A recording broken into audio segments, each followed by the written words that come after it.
সাকিব আল হাসান কি দেশে ফিরবেন? পাবেন কি বিদায়ী টেস্ট খেলার সুযোগ? গত কয়েকদিন বেশ আলোচনায় এই বিষয়টি।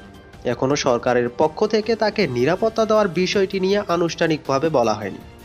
তবে এবার যুব ও ক্রীড়া উপদেষ্টা যা বললেন তাতে আশায় বুক বাঁধতে পারেন সাকিব ভক্তরা। বৃহস্পতিবার ৩ অক্টোবর সংযুক্ত আরব আমিরাতে গণমাধ্যমে দেয়া সাক্ষাৎকারে সাকিবের দেশে ফেরা প্রসঙ্গে যুব ও ক্রীড়া উপদেষ্টা আসিফ মাহমুদ বলেন, আমাদের একজন খেলোয়াড়কে অবশ্যই আমরা সর্বোচ্চ নিরাপত্তা দেব। কারো বিরুদ্ধে কোনো অভিযোগ থাকলে সেটা ভিন্ন বিষয়। সেই বিষয়ে আমি কিছু বলতে পারি না, কারণ সেটা আইন মন্ত্রণালয়ের বিষয়। আমরা সাকিব আল হাসানের নিরাপত্তার কথা এরই মধ্যে বলেছি, সেটা আমরা নিশ্চিত করব। তিনি এমন একজন খেলোয়াড় যার দেশের জন্য অনেক অবদান রয়েছে।